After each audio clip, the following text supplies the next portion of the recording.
Hello to all friends, my name is Sumit Rana. आज हम लोग बहुत ही इंपॉर्टेंट टॉपिक पर डिस्कस करने वाले हैं जिसका नाम है माइकोप्लाज्मा।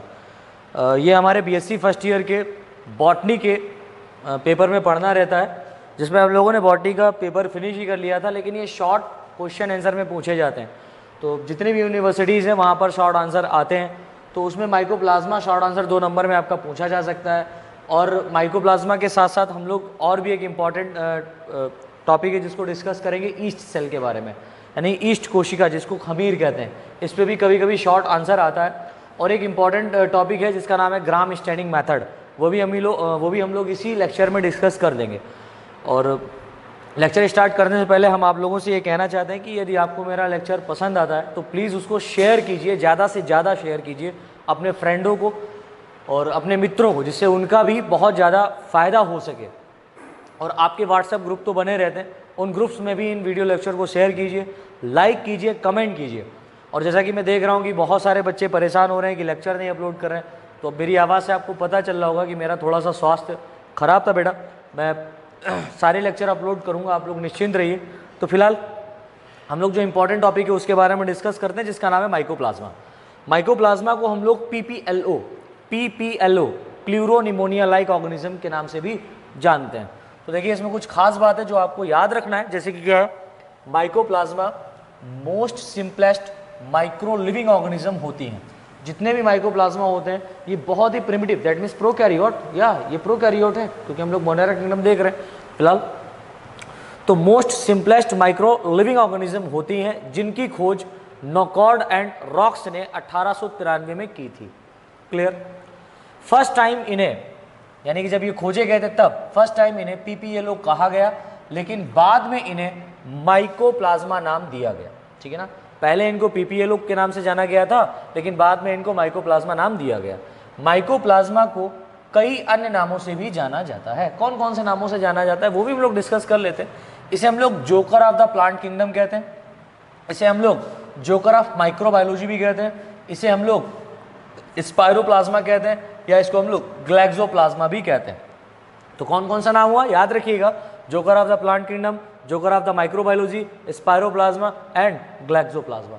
ये आपके ऑब्जेक्टिव में आते हैं, लाइक नीट वगैरह अगर आप दे रहे हैं और आप AIPMT वगैरह जो भी आप एग्जाम वगैरह दे रहे हैं उसमें एक 4 नंबर में पूछे जा सकते हैं। फिलहाल देखिए, खास बात क्या है, माइकोप्लाज्मा में निम्नलिखित कैरेक्टर पाए जाते हैं। कैरेक्टर कौन कौन से उनके बारे में हम लोग डिस्कस करते हैं। पहला कैरेक्टर है, माइकोप्लाज्मा अत्यधिक सूक्ष्म प्रोकैरियोटिक सेल्स होती हैं जिनमें सेल वॉल नहीं पाई जाती है। ठीक है ना, जिनमें सेल वॉल नहीं पाई जाती। अरे सर, प्लांट में फिर इसको क्यों रखा गया, कह सकते हैं। माइकोप्लाज्मा को हम लोग बॉटनी में ही डिस्कस कर रहे हैं ना, बॉटनी के फर्स्ट पेपर में क्यों कर रहे हैं, इसमें सेल वॉल तो पाई नहीं जाती है भाई। हाँ भैया देखो ना, क्यों नहीं पाई जाती है, इनमें सेल वॉल नहीं पाई जाती, लेकिन इनके चारों ओर एक डबल मेम्ब्रेन लेयर आ गई ना, डबल मेम्ब्रेन लेयर पाई जाती है या उपस्थित होती है, जिसे प्लाज्मा मेम्ब्रेन या सेल मेम्ब्रेन कहते हैं। इसकी प्रत्येक कोशिका डीएनए डबल स्ट्रैंड, या इसकी प्रत्येक कोशिका में डीएनए डबल स्ट्रैंड तथा सर्कुलर होता है। यानी कि जो डीएनए पाया जाता है इसके अंदर वो डबल स्ट्रैंड होगा, यानी कि सॉरी 2 धागे होंगे, और कैसा होगा, डबल स्ट्रैंड होगा और सर्कुलर होगा, दैट मीन्स गोलाकार होगा। सेकेंड पॉइंट डिस्कस करते हैं हम लोग, कह रहा है कि माइकोप्लाज्मा प्रोकैरियोटिक सेल होती हैं, ठीक है, या होने के कारण इनमें न्यूक्लियस नहीं पाया जाता, ठीक है, इसीलिए प्रोकैरियोट्स हो गई है, तथा इनमें मेम्ब्रेन बाउंड सेल ऑर्गेनेल्स भी नहीं पाए जाते हैं। सिंपल सी बात है यार, जब न्यूक्लियस ही मेम्ब्रेन नहीं, दैट मीन्स न्यूक्लियर मेम्ब्रेन ही नहीं पाया जा रहा है, तो न्यूक्लियर बाउंड सेल ऑर्गेनेल क्या होंगे, नहीं होंगे। लेकिन इनमें 70s टाइप ऑफ राइबोसोम पाए जाते हैं। बिल्कुल, आपने बैक्टीरियल सेल पढ़ी, उसमें सेल वॉल रहती है, सेल मेम्ब्रेन रहती है, प्लाज्मा मेम्ब्रेन रहती है, उसके अंदर न्यूक्लियस नहीं पाया जाता है। न्यूक्लियस नहीं पाया जाता है तो जाहिर सी बात है उसका जो जेनेटिक मटेरियल होता है वो न्यूक्लियोफोर या न्यूक्लियाइड के रूप में रहता है, सभी पता है, वो भी बिल्कुल सिमिलर यहाँ पर है।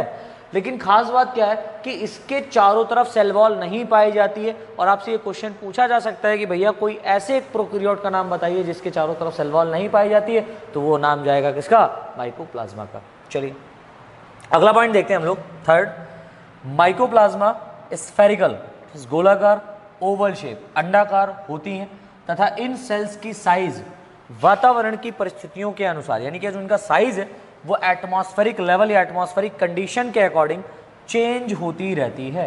यानी कि वातावरण की कैसी दशाएं हैं उसके लेवल पर क्या होता है, ये चेंज होता रहता है। अगला पॉइंट देखिए, एटमॉस्फेरिक कंडीशन, वातावरणीय दशाओं के अनुसार माइकोप्लाज्मा की बॉडी में चेंज होने के कारण, ठीक है ना, माइकोप्लाज्मा की बॉडी में चेंज होने के कारण इन्हें लिविंग ऑर्गेनिज्म का जोकर कहते हैं। आगे ना, joker of the plant kingdom. भाई क्यों क्यों क्यों क्यों कहते हैं भैया? क्योंकि ये वातावरणीय दशाओं के अनुसार अपने आप को परिवर्तित कर लेते हैं। चलिए इसके आगे हम लोग देखते हैं इसके आगे।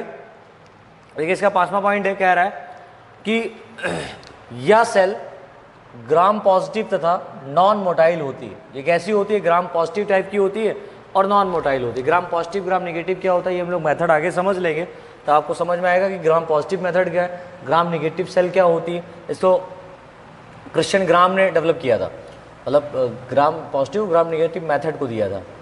इसकी सेल सामान्य रूप से हेट्रोट्रॉफिक न्यूट्रिशन करती है। हेट्रोट्रॉफिक न्यूट्रिशन दैट मीन्स किसी दूसरे पर ही निर्भर रहती है, जो पैरासाइट तथा सेप्रोफिटिक रूप में पाई जाती है। पैरासाइट कहने का मतलब होता है बेटा कि ऐसे ऑर्गेनिज्म या ऐसा ऑर्गेनिज्म जो किसी लिविंग ऑर्गेनिज्म के ऊपर रह करके अपने भोजन को ऑब्टेन करता है, अपने फूड को ऑब्टेन करता है, उसको हम लोग बोलते हैं पैरासाइट, ठीक है। और जहाँ ये रहता है उसको हम लोग बोलते हैं होस्ट। क्या बोलते हैं? होस्ट।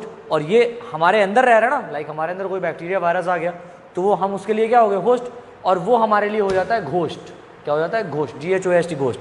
तथा सेप्रोफिटिक, सेप्रोफिटिक कहने का मतलब होता है ऐसे ऑर्गेनिज्म जो डेड एंड डिकेइंग लिविंग या dead and decaying organic compound से अपना फूड को ऑब्टेन करता है। सर ये डेड डिकेइंग ऑर्गेनिक कंपाउंड क्या है भैया? डेड और डिकेइंग ऑर्गेनिक कंपाउंड कहने का मतलब होता है कि हम ही लोग, मान लो कि जितने भी ऑर्गेनिज्म हैं लाइक प्लांट और एनिमल, इन सबका डेथ हो जाता है ना।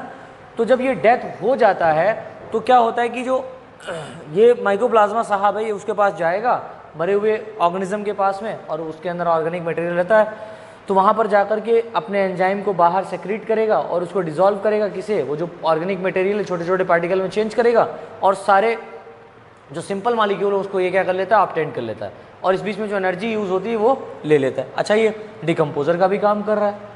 डिकम्पोजर कहने का मतलब होता है रिसाइकलिंग में हेल्प कर रहा है, वातावरण में कार्बन रिसाइकलिंग, नाइट्रोजन रिसाइकलिंग में क्या कर रहा है? हेल्प कर रहा है। अरे भाई आप देखिए ना कि हमारा जो पूरा बॉडी है वो ऑर्गेनिक मटेरियल से बना है। अगर डिकम्पोजर ना होते तो आज क्या होता? आज हम लोगों को बहुत सारी बॉडीज़ के ऊपर चलना पड़ रहा होता या बॉडीज़ के ऊपर रहना पड़ रहा होता। ये डिकम्पोजर क्या करते हैं?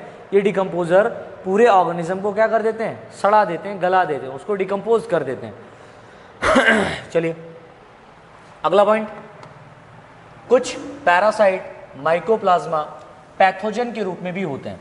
पैथोजन कहने का मतलब होता है रोगजनक। ऐसे माइकोप्लाज्मा, ऐसे पैरासिटिक माइकोप्लाज्मा जो रोग को उत्पन्न करते हैं, जो प्लांट्स और एनिमल में डिजीज क्या करते हैं? डिजीज मतलब रोग को क्या करते हैं? उत्पन्न करते हैं।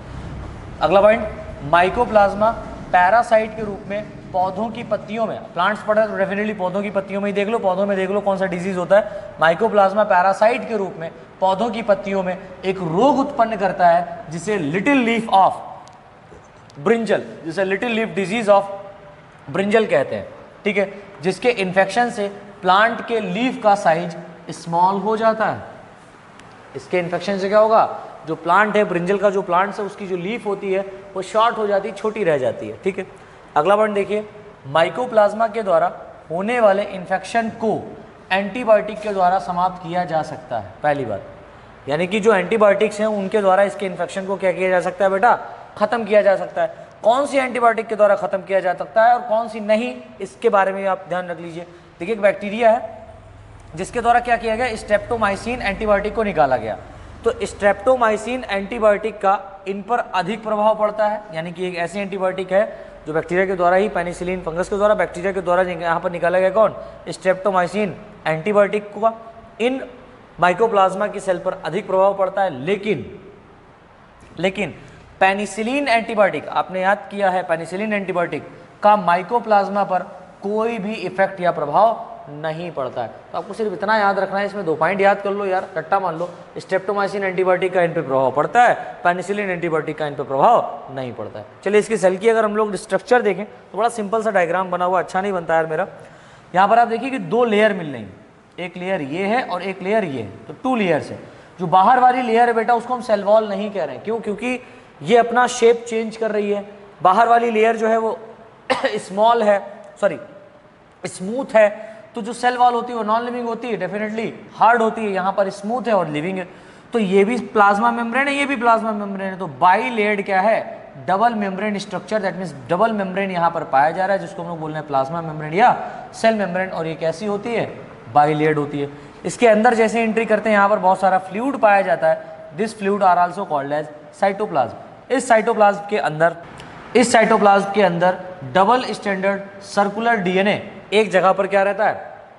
पाया जाता है। डबल स्टैंडर्ड सर्कुलर डीएनए क्या होता है? पाया जाता है।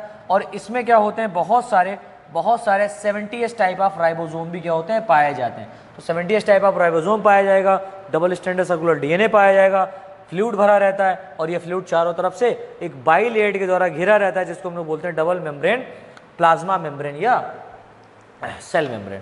चलिए इसके